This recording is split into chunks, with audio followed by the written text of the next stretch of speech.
কিছু লোক তোমার কথায় লাইক কমেন্ট করে এর অর্থ তুমি সবকিছু করে ফেলেছো, এটা তুমি ভুল বুঝছো। আমাদের দেশের মানুষ এখনো পরস্পর শ্রদ্ধা, ভালোবাসা, স্নেহ, মায়া, মমতার বন্ধনে আমরা আবদ্ধ আছি। সামনে 12 তারিখ নির্বাচন হবে। আমরা সবাই চাই শান্তিপূর্ণভাবে ত্রয়োদশ জাতীয় সংসদ নির্বাচন অনুষ্ঠিত হোক, এই পরিবেশ থাকুক, আমরা পরিবেশ তৈরি হোক, আমরা সবসময় চাই।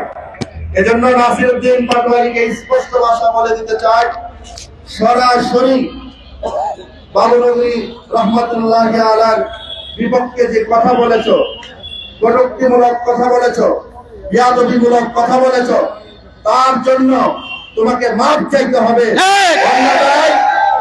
ইসলাম আছে, এদেশের তৌহিদি জনতা আছে, আল্লামা জুনায়েদ বাবুনগরীর ভক্ত, মুরিদ, ছাত্র, অনুসারী যারা আছে, তারা তোমাকে কিভাবে দাঁত ভাঙা জবাব দিতে হয় এই বিষয়গুলো তাদের জানা আছে।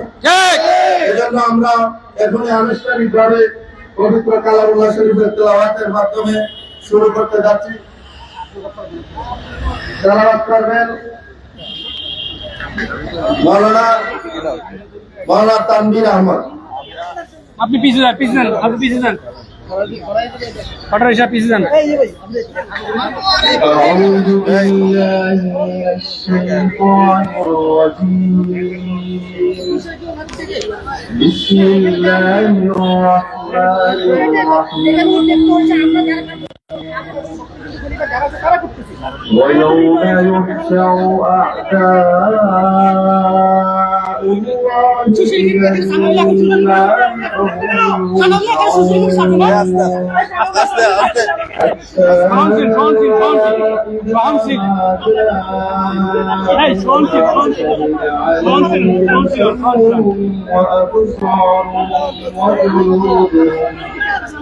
আল্লাহ খারাপ বলা হয়েছে।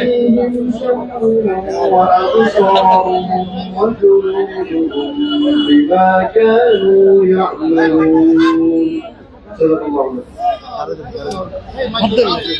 সম্মানিত উপস্থিতি, এখন বক্তব্য রাখবেন বিশিষ্ট আলেম মাওলানা লুৎফুর রহমান সোরাইজি। মাওলানা লুৎফুর রহমান সোরাইজি।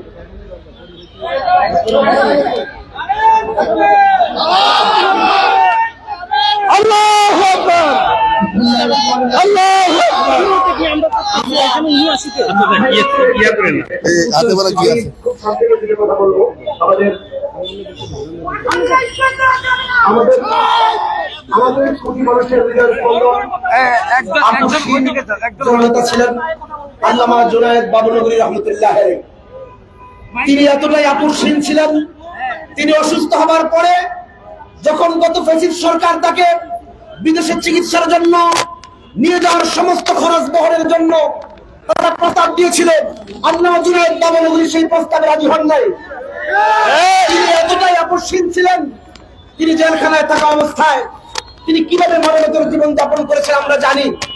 আমাদের নাসিরউদ্দিন পাটোয়ারী ভাইয়ের প্রতি আমাদের কোনো বিদ্বেষ নেই, কিন্তু তিনি যে বক্তব্য দিয়েছেন, তিনি যে বক্তব্যে ভুল বলেছেন এবং মিথ্যা বলেছেন, আমি আপনাদের সামনে 3টে পয়েন্ট তুলে ধরি। 1 নম্বর পয়েন্ট ছিল, তিনি বলেছেন যে তিনি সবার সামনে আব্দুল কাদের মোল্লা সাহেবের খাবার গ্রহণ করেন নাই, কিন্তু লুকিয়ে লুকিয়ে খেয়েছেন, কারণ সবার সামনে গ্রহণ করলে নাকি তার রাজনীতি থাকে না। কি যে মিথ্যা বলেছেন। 1 নম্বর কথা হচ্ছে, আল্লামা জুনায়েদ বাবুনগরী তো রাজনীতি করতেন না, করতেন, তাহলে এই কথা সত্য না মিথ্যা? মিথ্যা। 2 নম্বর বিষয় হচ্ছে,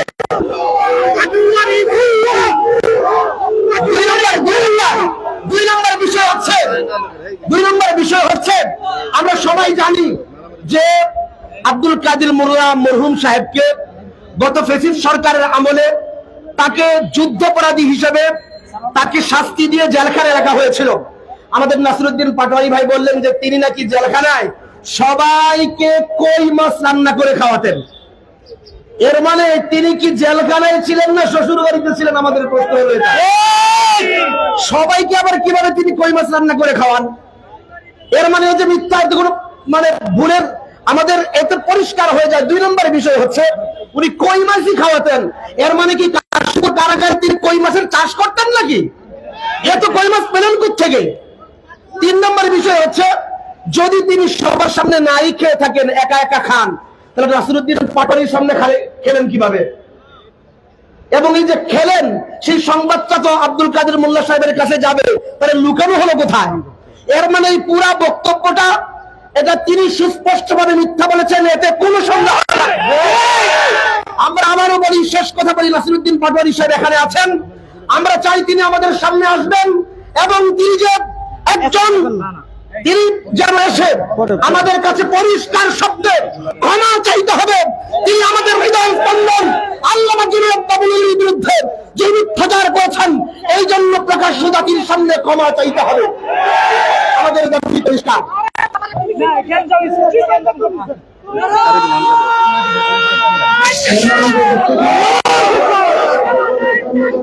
আল্লাহু আকবার। হুঁশিয়ার সাবধান। দর্শক, আমরা দেখতে পাচ্ছি নাসিরউদ্দিন পাটোয়ারির বিরুদ্ধে যে প্রোগ্রাম হচ্ছে, একই বিক্ষোভে নাসিরউদ্দিন পাটোয়ারি উপস্থিত হয়েছেন।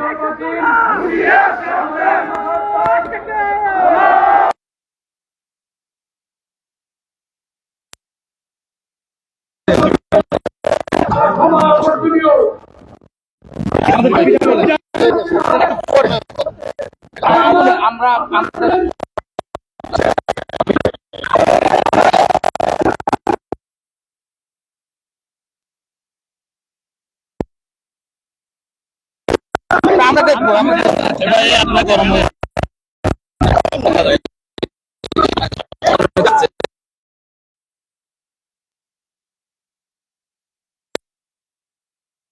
কষ্ট করতেছে, আমরা কোনোমতে সহ্য করবো না, করবো না, করবো না। এই জন্য জাতীয় মসজিদ বাইতুল মুকাররম কেটে এই জনসমাবেশ, এই বলে আমার বক্তব্য শেষ। আসসালামু আলাইকুম। এখন বক্তব্য রাখবেন হেফাজতে ইসলাম বাংলাদেশের কেন্দ্রীয় নেতা মুফতি শরীফুল্লাহ। মুফতি শরীফুল্লাহ। আসসালামু আলাইকুম ওয়া রাহমাতুল্লাহ। প্রিয় তাওহীদি জনতা, আমরা অত্যন্ত ভারাক্রান্ত হৃদয় নিয়ে এখানে আসছি। বর্তমানে আমাদের সারা বাংলাদেশের কওমি মাদ্রাসাগুলো বন্ধ। যদি মাদ্রাসাগুলো বন্ধ না থাকতো তাহলে এত সময় পর্যন্ত সারা বাংলাদেশ উত্তাল হয়ে যেত। সামনে নির্বাচন, আমরা নির্বাচনের কারণে আমাদের বড় বড় মুরব্বীরা চুপ আছেন, কোন কথা বলছেন না। রাজনীতির সাথে সম্পৃক্ততা রাখে না। হেফাজতে তিনি স্পষ্ট করে বলে দিয়েছেন যে তিনি কোন রাজনীতির সাথে নেই, আমরাও রাজনীতির সাথে জড়িত না। সুতরাং আমরা কোন রাজনীতির পক্ষে বিপক্ষে কথা বলতে চাই না। তবে একটা কথা বলতে চাই, আল্লামা বাবুনগরী ওনার ব্যাপারে যদি কোনো কথা কেউ বলেন, এই বাংলার জনগণ ওলামা কেরাম কোন অবস্থাতেই সেটা বরদাস্ত করবে না। সেটা নাসিরউদ্দিন পাটোয়ারি নয়, এই দেশের সর্ববৃহৎ ব্যক্তিও যদি বাবুনগরীর ব্যাপারে সামান্যতম কোনো কথা বলে, সেটা আমরা কোনো অবস্থাতেই বরদাস্ত করব না। আমরা নাসিরউদ্দিন পাটোয়ারিকে বলবো, নিঃশর্ত আপনাকে ক্ষমা চাইতে হবে, অন্যথায় আমরা আপনাকে বাংলার মাটিতে দেখতে চাই না। আমরা আপনাকে আমরা মেনে নিতে পারবো না। আপনাকে আমরা হুঁশিয়ার করে দিতে চাই, আপনি নির্বাচন করছেন ভালো, আপনি আপনি যেখানে ইচ্ছা সেখানে কারণ বিরুদ্ধে কথা বলছেন কেন? আপনি কথা বলতে বিরুদ্ধে কথা বলতে হবে কেন? আপনি কি বলবেন, কি করবেন সেটা আপনি বলেন। আপনি নির্বাচিত হয়ে কি কি কাজ করবেন, আমাদের ভালো কি করবেন, খারাপ কি করবেন সেটা বলেন। কিন্তু আপনার কথা বলা শুরুতে খালি জীবন জীবন জীবন, আপনি এতই জীবন করেন দেশের কোনো ছাত্র। আপনাকে কে শিখাইছে এত জীবন? কে শিখাইছে জীবন?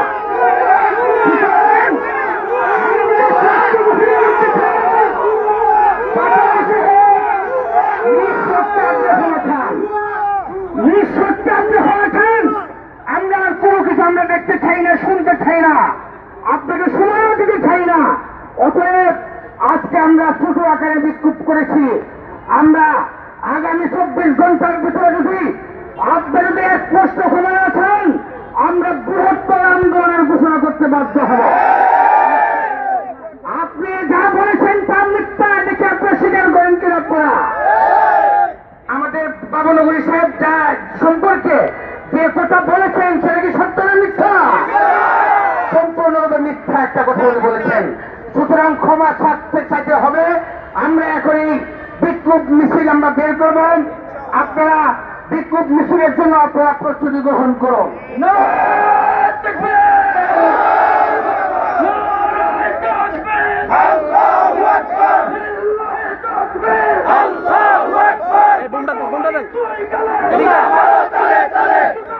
ওটা কই, ছোটটা কই,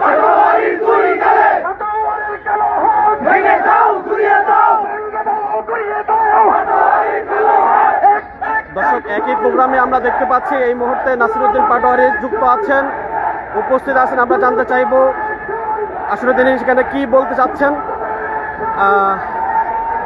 আচ্ছা, আমরা যদি কেউ জানতে চাই, আপনি এখানে উপস্থিত হয়েছেন, আপনার যে বক্তব্য ছিল সেই বক্তব্যের ব্যাপারে আপনার বর্তমান অবস্থান কি?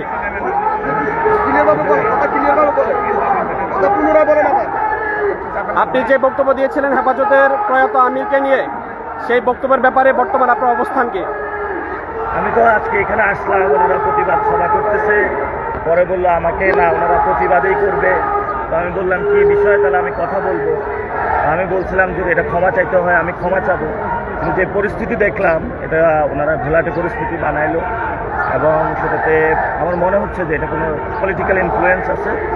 আমি আলেম সমাজের কাছে বলবো যে আমি নিঃস্বার্থভাবে এটার জন্য ক্ষমা চাচ্ছি, এবং সাথে সাথে যারা এটা নিয়ে আজকের এই পরিস্থিতি সৃষ্টি করলো এটা আপনাদের সামনে আমি তাদেরকে উপস্থাপন করলাম। আচ্ছা, মূলত সেই বক্তব্যটা কেন ছিল? আপনি ওখানে কি জন্য এই বক্তব্য দিয়েছিলেন? এটা হলো আমাদের আলেমদের মধ্যে আমি নিজেও, আমাদের সারসিনা চরমনাই, আমাদের কওমি সুন্নি যত আলেম গণনা আছে সবাই আমরা একটা সুতায় আবদ্ধ হতে চাই বাংলাদেশে। সেই জায়গায় এজন্য হতে চাই যাতে সবাই একসাথে সম্প্রীতি বাংলাদেশে বসবাস করতে পারি, একসাথে খাওয়া দাওয়া করতে পারি, আড্ডা দিতে পারি, কথা বলতে পারি। কিন্তু এটা আমাদের সমাজে টেবু হয়ে আছে যে সুন্নি যারা তারা কমিদের সাথে বসে না, কমি যারা সুন্নিদের সাথে বসে না। একটা আমার রাজনৈতিক বাংলাদেশের উদ্দেশ্য আমি সবাইকে একটা ঐক্যমতের জায়গায় নিয়ে আসবো, কিন্তু এমন একটা জায়গা ছিল জেলে যে কারোর সাথে সামনে খাওয়া দাওয়া এটা তো প্রবলেম সৃষ্টি হচ্ছিল। সেই জিনিসটা ভেঙে দিয়েছেন আল্লামা জুনায়েদ আহমদ বাবুনগরী রহমতুল্লাহ আলাই। উনি বাংলাদেশে যে সৃষ্টি করেছেন ইতিহাসে এটা লেখা থাকবে, এবং উনি কিন্তু জামায়াত ইসলামের খাবার গ্রহণ করেছিলেন। আবার হলো জামায়াত ইসলামী সৌজন্যতা দেখিয়েছে। সবাইকে সবাইকে সবাইকে সবাইকে ঐক্যবদ্ধ করতে গিয়ে আপনাকে বিতর্কিত বক্তব্য কেন দিতে হলো? বিতর্কিত আমার যে কথাটা যে কাকভাবে এসেছে এভাবে আমি বলতে চাইনি, অনেকে ক্ষুব্ধ হয়েছে, অনেকে কষ্ট পেয়েছেন। আমার যে মূল মেসেজটা সেটা আমি ক্লিয়ার করেছি। অসংখ্য ধন্যবাদ আপনাকে। দর্শক, বাইতুল মোকাররমে এক পাশে নাসিরউদ্দিন পাটোয়ারির বিরুদ্ধে বিক্ষোভ চলছে, অন্য পাশে নাসিরউদ্দিন পাটোয়ারি নিজেই উপস্থিত আছেন।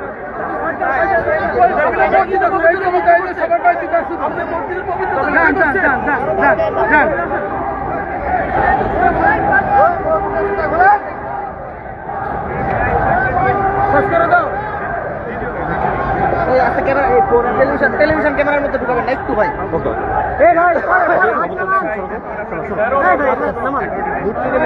সরো না।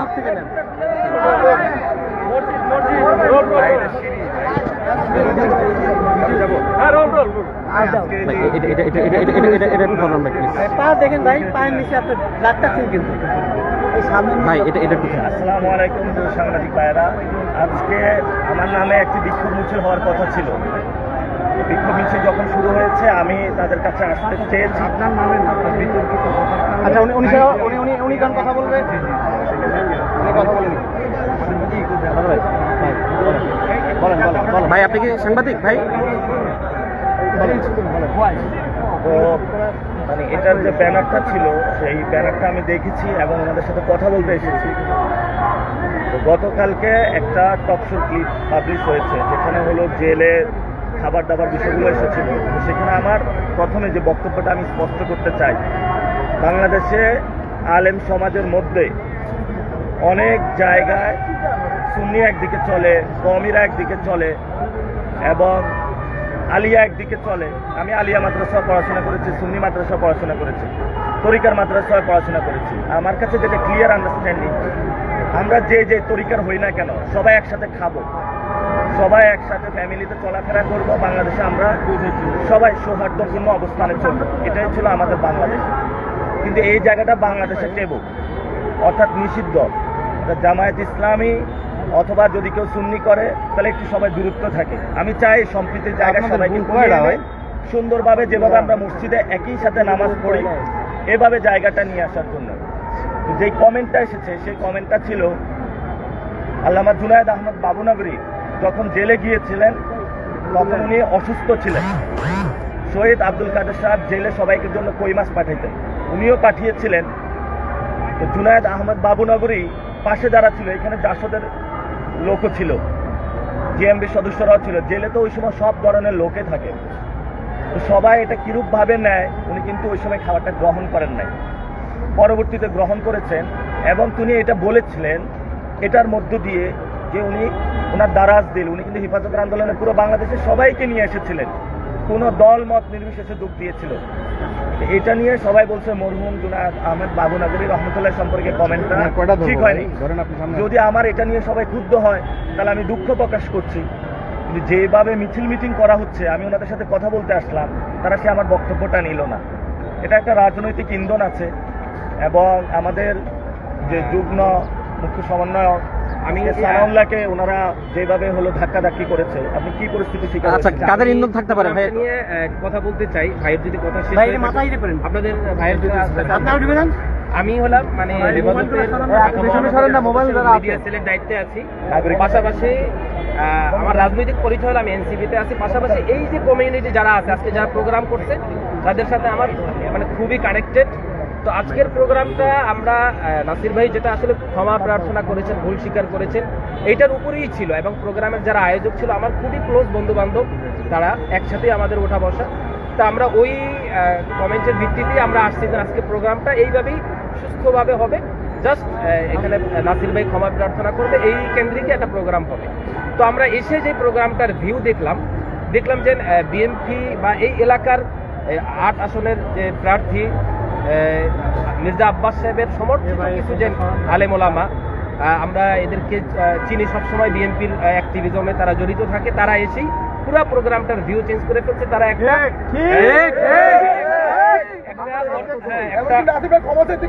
এখানে একটা তারা এই প্রোগ্রামটা মূল যে নাসির ভাই কেন্দ্রিক সেটা আর ছিল না, তারা মির্জা আব্বাসের হয়ে এখানে প্রোগ্রামটা অন্য একটা ভিউ, নাসির ভাইকে হেনস্থ করা বা নাসির ভাইকে অপমানিত করার জন্য পুরো প্রোগ্রামটার ভাইবি তারা চেঞ্জ করে ফেলছে। আপনারা দেখেছেন, আমরা আজকে দেখলাম যে নাসির ভাই তো এরকম জুনায়েদ বাবুনগরীর বিরুদ্ধে এরকম অনেক লোকই কথা বলেছেন। আমরা 2021 পরবর্তী জুনায়েদ বাবুনগরী যখন আমির হয়েছে তখন আলেম ওলামাদারাও তার বিরুদ্ধে অনেক কথা বলেছেন। আজকে দেখেন, আজকে বিএনপির একজন অ্যাক্টিভিস্ট সাংবাদিক শাহেদ আলম, তিনি আমাদের 11 দলীয় জোটের বাংলাদেশ খেলাফত মজলিসের যে আমির মামুনুল হকের বিরুদ্ধে খুবই কুরুচিপূর্ণ মন্তব্য করেছে। সেখানে কোনো আওয়াজ নাই, সেখানে কিছু নাই, কিন্তু সাধারণ একটা বিষয়, সে বারবার ক্ষমা প্রার্থনা করেছেন নাসির ভাই। এবং তিনি ভিডিও লাইভেও এবং আরও কয়েকটা মিডিয়া, আমি যতটুকু জানি ফেস দ্য পিপলেও উনি একটা ইন্টারভিউর মাধ্যমে ক্ষমা প্রার্থনা করেছেন, হয়তো কিছুক্ষণ পরে পাবলিশড হবে।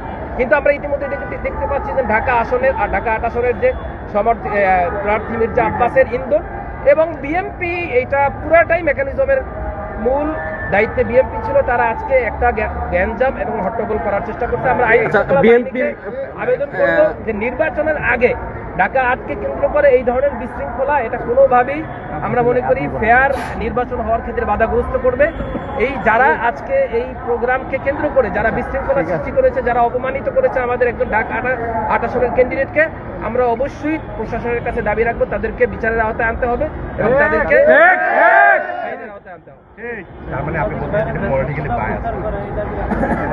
আমি তো সবাই চুপ করবেন,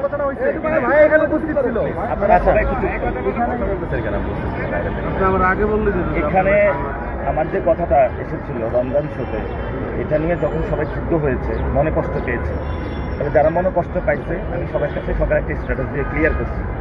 তারপরে আমি আজকে সকালে মিডিয়াতে এটা নিয়ে দুঃখ প্রকাশ করেছি এবং ফেস দ্য পিপলও এটা নিয়ে দুঃখ প্রকাশ করেছি। তারপরেও যারা প্রোগ্রাম করেছে আমি সেখানেও এসেছি যে আমার যদি ভুল হয়ে থাকে আপনারা কষ্ট দিয়ে থাকেন তাহলে আমি দুঃখ প্রকাশ করি।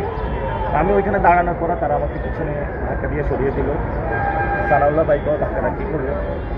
তো আমি মনে করেছিলাম আয়শা যে ঠিক আছে একটা ভালো সমাধান হবে, ওনার যে কথাগুলো আমি শুনবো। এখানে পরিস্থিতি ভিন্ন দেখতে পেলাম। পরিস্থিতি আমার মনে হয়েছে এটা পলিটিক্যাল বায়াস এবং যে প্রোগ্রাম ওনারা করেছিল আমাকে বলেছিল যে আপনি একটু দাঁড়ান, আমরা কথা শেষ করে আপনাকে কথা বলতে দেবো, আপনি ক্ষমা প্রার্থনা করুন অথবা আপনি কথা বলবেন, যে কথাই বলবেন সেটারও আমাকে সুযোগ দিল না। মিছিল নিয়ে বের হয়েছিল এবং এখানে তো অনেক পরিচিত আলেম আছেন যাদেরকে আমি ভালো মনেই জানতাম আর কি। আমি এখনও তাদেরকে ভালো মনে করি। আমি পুরো বাংলাদেশে আলেম সমাজকে অনেক শ্রদ্ধা করি এবং আমি নিজেও কমি মাদ্রাসায় পড়াশোনা করেছি। আমি আলেম ওলামাদের সবাইকে বলি মহব্বতে কাজ করার জন্য এবং আলেম ওলামাদের অধিকার প্রতিষ্ঠায় কাজ করার জন্য। আমি তো সবসময় লাউড ভয়েসে কথা বলে থাকি এটা নিয়ে। দুই একটা কথা তো কষ্ট হইতেই পারে, কষ্ট হলে আমি আসছি তাদের কাছে, তারা সেই সুযোগটা আমাকে একটা পলিটিক্যাল বায়াস মনে হচ্ছে। আমি আমাদের জানতে চাই আসছেন উনি আসলে আমাদেরকে নাসির ভাইকে ওখানে ক্ষমা প্রার্থনার জন্য সুযোগ তৈরি করা দেওয়ার জন্য চেষ্টা করছেন, উনি চেষ্টা করছেন, উনি আচ্ছা আচ্ছা, হ্যাঁ হ্যাঁ, ভাইয়া কি চাবেন? আচ্ছা আপনি তো এখানে এসেছেন, হ্যাঁ আয়োজক আমি না, আচ্ছা আয়োজক আমি না, আমাকে প্রসিদ্ধ একজন আলেম। আর মূল বিষয় হচ্ছে যে ওনার যে বক্তব্যটা গেছে এটা আসলে আমরা তো ব্যক্তিগতভাবে কোনো রাজনীতি করছি, কিন্তু আমাদের মনে কষ্ট পেয়েছি। মূলত এই কারণে যখন কিছু একটা প্রতিবাদ হবে তখন আমি আসছি। বাকি আমরা আমাদের যে মাকসাদ, আমরা যেহেতু কোনো রাজনৈতিক এজেন্ডা বাস্তবায়ন করার জন্য না বা কোনো দলের জন্য আসি না, আমরা জানি যে সামনে 2 দিন পরে নির্বাচন, এখন কোনো একটা প্রার্থীকে কোনোভাবে নাজেহাল করা এটা তার জন্য মানে ব্যাড এফেক্ট হবে, এটা এতটুকু সমাজ আমাদের আছে। বাকি এটা এই ভাইয়ের জন্য হবে মানে নির্বাচনের ফলাফলের ক্ষেত্রে বা ভোট কাস্টিং এর ক্ষেত্রে ক্ষতিগ্রস্ত হবে, এটা আমাদের বুঝে ওনার এই কথাটা এটা আমার দিলের মধ্যে লাগে। মূলত আমরা এই জন্য এখানে আসি। তো আমার এখানে যে কথাগুলো বলা সেটা আমি বলছি, মাকসাদ হচ্ছে যে তিনি যে ভুল বক্তব্য দিয়েছেন, যদি মানে চান যে আমি এটা ভুল বলছি একজন আমি এটার জন্য আচ্ছা লুৎফর রহমান সাহেব, আপনার কাছে একটা প্রশ্ন। এটা এখানে হেফাজতের প্রয়াত আমিরকে নিয়ে এই প্রোগ্রাম, অর্থাৎ কিন্তু হেফাজতের উল্লেখযোগ্য নেতাকর্মীদেরকে দেখতে পাই নাই এবং সেই সাথে মাদ্রাসার ছাত্রদের যে একটা সমাগম হয় নর্মালি এইসব প্রোগ্রামে, আমরা তাদেরও সমাগম দেখতে পাই নাই। এটার মূল কারণ হচ্ছে যে আসলে সারা দেশের মাদ্রাসাগুলো এখন বন্ধ হয়ে গেছে। তবে বহিরাগত আমরা অনেকের অবস্থান দেখেছি। আলেমুলারা তো সবসময় সত্য কথা বলে, এখানে কোনো বিএনপির লোক ছিল? এটা আমি বলতে পারবো না, আমি আমার কথা বলতে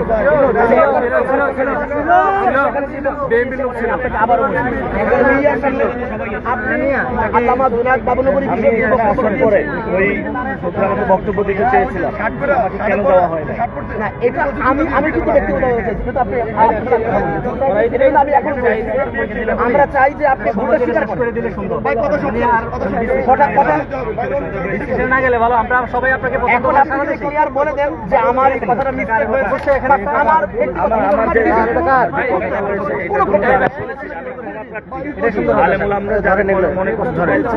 সেটার জন্য আমি নিঃশর্ত ক্ষমা চাচ্ছি। অনেকবারই বলছি, অনেকবারই আমি বলে দিয়েছি। তাহলে আমার রাজনীতি করি না, রাজনীতি করেন না, কিন্তু রাজনীতি তো দেখেন, আমি দেখেন রাজনীতি দেখে জন্য আমি এখানে চলে আসছি, ওখানে বক্তব্য দিয়ে এখানে এসে এই জন্য আমি রাজনীতি কি বলবো ভাই? দীর্ঘ 20 বছর, দীর্ঘ 20 বছর এটা বলে আমি বলে দিই, এদের সাথে চলাফেরা 2013 থেকে আমি আমার কাছে আসছি, মানে আপনার বিষয়ে আমি কথা বলতে চাই। ফরাইজি ভাইয়ের একটু কথা বলতে চাই। আমার 2013 থেকে নিয়ে এই যে 25 পর্যন্ত 26-এর পর্যন্ত আমি হেফাজতের সাথে খুবই কানেক্টেড এবং মহানগরের একদম দায়িত্বশীল। আজকে যাদেরকে আমরা এই প্রোগ্রামে দেখেছি তাদেরকে কখনোই বাবুনগরীর কোনো প্রোগ্রাম এবং হেফাজতের প্রোগ্রামে দেখি নাই, এবং আমি দেখেছি মির্জা আব্বাসের প্রোগ্রাম। আমি এখান থেকে অনেকগুলোকে দেখেছি মির্জা আব্বাসের প্রোগ্রামে, তারা থাকে না, আপনাকে না, আপনাকে হ্যাঁ 2-4 জন যারা মূল প্রোগ্রামটা করতে এসেছে, এই যে ফরাইজি ভাইদের মতন একজন বড় প্রসিদ্ধ আলেম, তারা এই আজকের যে এই যে একটা ঘটনা, আজকে যে অনাকাঙ্ক্ষিত যে একটা পরিস্থিতি তৈরি করেছে, তারা এটা কামনা করে নাই, তারা চায় নাই। তো সো আজকের যে প্রোগ্রামটা এদেরকে আমি দেখেছি, আমি আমার কাছ থেকে আপনারা সাক্ষী নিতে পারেন, আমি মির্জা আব্বাসের প্রতিটা প্রোগ্রামে এবং মির্জা আব্বাসের চাঁদাবাজিতে আমি এদেরকে সবাইকে দেখি। আচ্ছা লুৎফর রহমান ফরাজি সাহেব, একটা প্রশ্ন, আচ্ছা একটা প্রশ্ন হলো নাসিরউদ্দিন পাটোয়ারি ক্ষমা চেয়েছেন। লুৎফর রহমান ফরাজি সাহেব আপনার কাছে প্রশ্ন। লুৎফর রহমান ফরাজি সাহেব, লুৎফর রহমান ফরাজি সাহেবের কাছে প্রশ্ন। আপনারা মনে কষ্ট পাইছেন, এটার জন্য আমি আন্তরিকভাবে দুঃখিত। আমি মাদ্রাসা পড়াতে আমি এইভাবে মনে কষ্ট দিতে চাইনি। যারা মনে কষ্ট পেয়েছেন আমি এটার জন্য দুঃখিত। এভাবে বলা ঠিক হয় না। হ্যাঁ, এভাবে বলা ঠিক হয় না। আজকে যুগান্তরে যেভাবে আসছে বক্তব্য করে দিচ্ছিল, হ্যাঁ আমরা আগে ক্লিয়ার করেছি, ঠিক না? এবং আপনারা আমাকে ক্ষমা সুন্দর দৃষ্টিতে দেখবেন। আপনি তো জানেন আমি আলেম ওলামাকে কত মহব্বত জানি, এবং আপনি বিশ্বাস করেন আমি চাইছিলাম আপনার সংসদে আসলে আইসা আপনার সাথে নির্বাচনী কাজ করার জন্য। সত্যি আমি ইনশাআল্লাহ আসবেন। আমার জন্য একটু ভোট চাইয়া দেন, আমার একটু ভোট দিতে। বাংলাদেশের প্রসিদ্ধ একজন আলেম এবং লেখক। আসবেন ইনশাআল্লাহ। ভাই আপনি কি বলবেন? আচ্ছা আচ্ছা আচ্ছা, লুৎফর রহমান ফরাজি আপনার কাছে একটা প্রশ্ন থাকবে লাস্ট।